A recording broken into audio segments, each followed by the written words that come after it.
My name is Michael.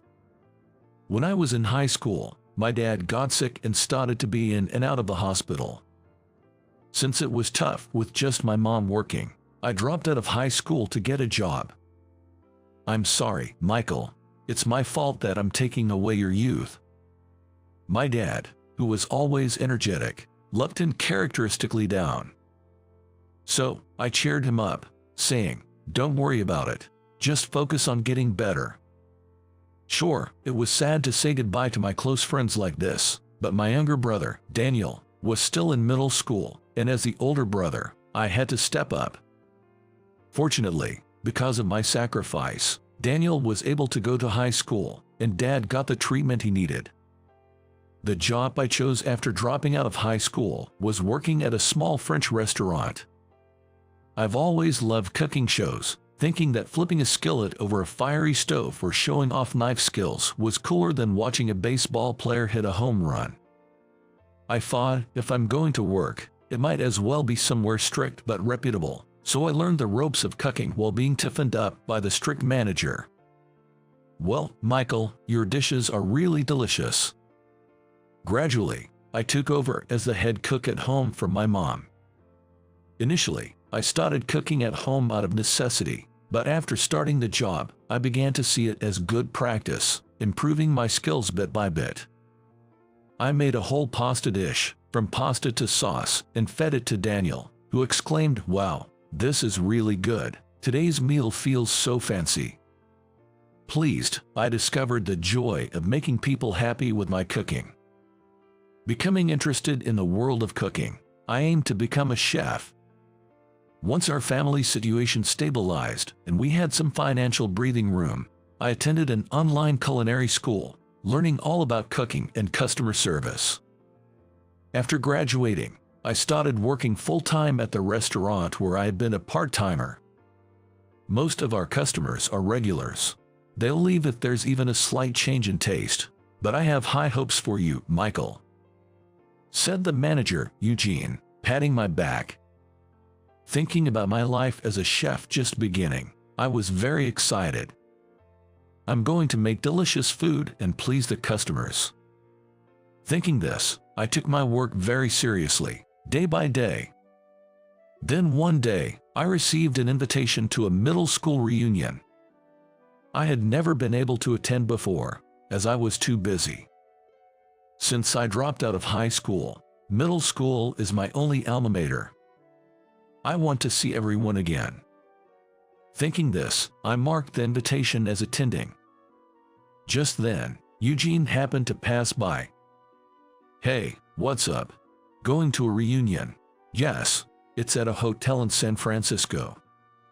When I mentioned the hotel's name, Eugene got excited and said, "Oh, they're holding it there. I know someone who's the head chef at that hotel. Lucky you, the food's going to be great, I can assure you." The chef I admire praising someone like that must mean they're really amazing. Plus, it'll be a good learning experience for me in terms of cuisine. I thought to myself, this just added another thing to look forward to. On the day of the reunion, I was enjoying catching up with friends I hadn't seen in a long time. "Hey, Michael, long time no see." Then, my best friend from school, Jake, came over waving his hand. "Jake, how've you been?" Our conversation naturally drifted towards updating each other on our lives. "So, what are you doing these days, Michael?" "Me, I'm a chef." "Really? So, can you make those delicate, fluffy omelets that cut smoothly with a knife?" "Yeah, I could do that with my eyes closed." Awesome. I thought to myself, what an overreaction, but I was honestly pleased to be complimented. As the evening progressed, my classmates' glasses kept refilling, and the atmosphere got livelier. As for me, I was carefully observing and savoring each dish of the hotel's course meal. Delicious. Really delicious. Everyone might be too tipsy or caught up in the moment to notice, but this was truly outstanding cooking. "Michael, you're really savoring your food there," said Jake, drinking red wine like it was juice. While thinking he was wasting good wine, I replied, Well, as a chef, I can't help but be curious about other restaurants' flavors. That's when it happened. "Hey, look at you, talking all cool, Michael." A loud guy, overly familiar, came up and slung his arm around me. "Ugh," I grimaced without meaning to. His name was Steve. I knew him because we hung out a few times, but I always found Steve a bit hard to deal with. As you can probably tell from how he acts, he's not great at reading the room. And he was pretty drunk at the moment. I sighed internally, thinking, great, here comes trouble. But who would have thought you'd become a chef, Michael? Life's full of surprises, huh? But hey, good for you for doing well. Steve spoke in a patronizing way. No surprise there. Apparently, Steve went to a well-known university, even one I've heard of, and landed a job at a major company. He's probably earning way more than most of us.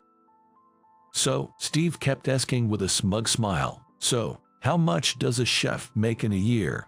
He's really the epitome of rudeness. I just brushed it off, wishing I could get away from him as soon as possible. But Steve kept making more belittling comments. "Michael, I heard you dropped out of high school. Are there even jobs for someone who only finished middle school? Jobs that pay well are probably out of reach for you. Do you realize you're stuck in a poverty cycle?" His words really got under my skin. I didn't drop out of high school or become poor by choice. No, being labeled as poor itself was irritating. My mom worked hard so my dad could live, and my brother could go to college. It felt like Steve was trampling over my mom's efforts, and I was filled with indignation.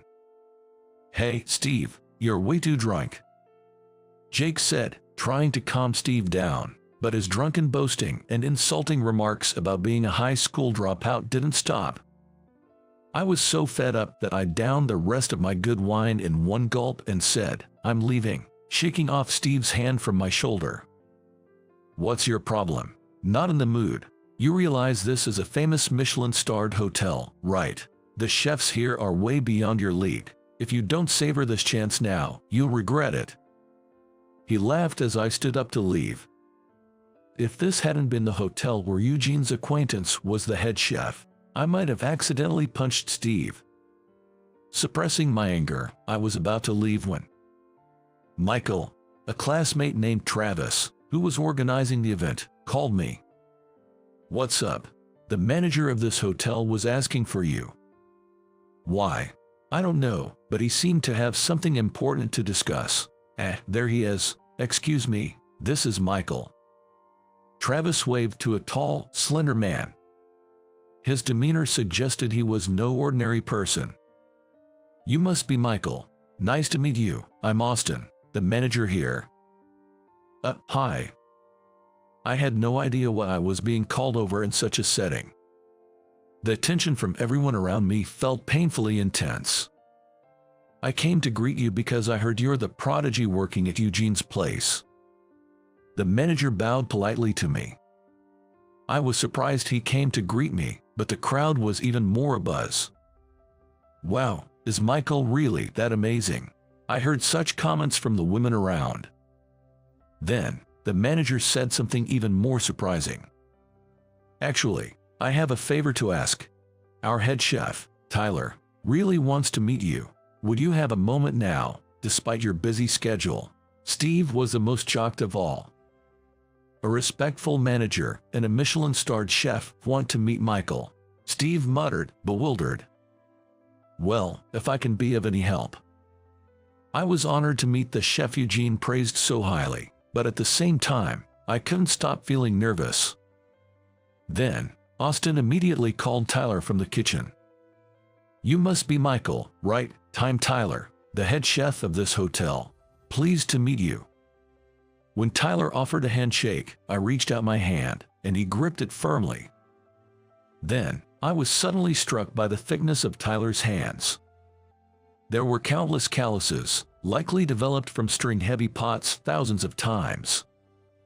Just by touching his palm, I could tell how skilled a chef he was. Actually, I'm a bit sneaky. Eugene has been praising you so much that I couldn't help but want you to work for us. It's what you'd call headhunting. Michael, would you like to work with me? Me? Work at this Michelin-starred hotel? I was stunned by the unexpected offer. How about it? I think this place would be a good environment for you. It will add prestige to your career, and the salary will be higher. What do you think? My classmates buzzed with excitement at his words. Steve, who had been mocking me, was so surprised that he just gaped. Man, Michael, you definitely should take it. Jake nearby was encouraging me. I turned back to Tyler.